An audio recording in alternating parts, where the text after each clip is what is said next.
Vamos con el análisis. Timothy Fiore, Share ISM Manufacturing PMI. Good afternoon. Good afternoon. Thanks for having me. What is your assessment, your opinion on the manufacturing PMI data? So I think the headline for the month of July is that we may already be in the manufacturing trough, or we're entering the manufacturing trough. And the reason I say that is that if you look over the last 3 or 4 months, we've been at a 46 PMI plus or minus. It's been in that range now for quite some time.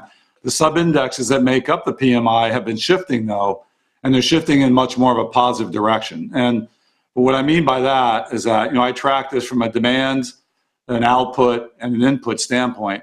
The demand has been non-existent now for a long time. Our backlog has been contracting very strongly. Our new order level saw a trough of 42.5 several months ago.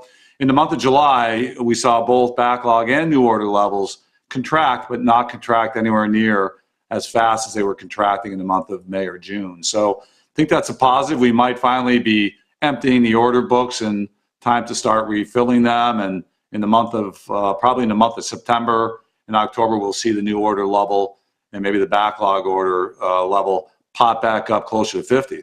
The most significant thing in the month of July is that revenue production came down, not as much as in June, but it still came down, consistent with what we forecast back in May and June, to align with a better demand for half two.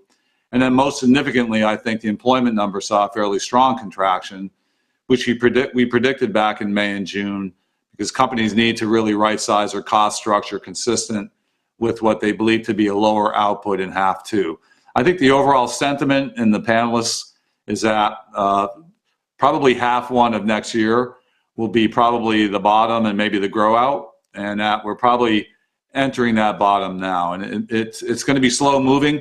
The manufacturing PMI is highly cyclic, and we really have not been cycling much for the last 9 months. We're fairly steady here at a fairly low level. So I think we're into a period here where we're probably in the trough, and we'll probably stay in the trough here for a little bit of time until the typical manufacturing season kind of picks up in the late September, October timeframe. So what do you think the Fed will do in September? Pause or hike?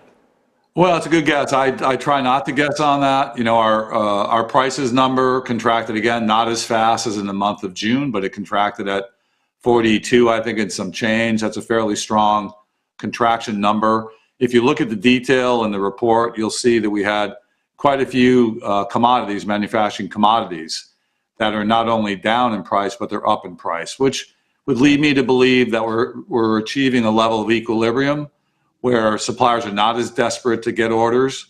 They're willing to take orders at the right profit level. So I think we're kind of seeing a stabilizing here of the pricing structure, and we haven't seen stability in input costs in 2 or 3 years. So I think that's positive. I think the fact that the employment number came down to 44, the Fed probably will see that as a good sign. And the fact that overall we're sizing for a less amount of output in half two than we had in half one is probably a positive sign for them too. So it remains to be seen what they will do. They're now in the restrictive space. They're not in the accommodative space anymore. So we'll see. I think the JOLTS report this morning kind of came better into line with what we all expected was happening in the jobs market. There was, I think, 1 million jobs that kind of disappeared. Part of the problem with the JOLTS report is those open jobs may not really be open. And I think there was some adjustment done in July to kind of fix that. So consumer confidence in the U.S. is very strong. So the consumer feels good. We're not seeing large-scale layoffs of any significant amount.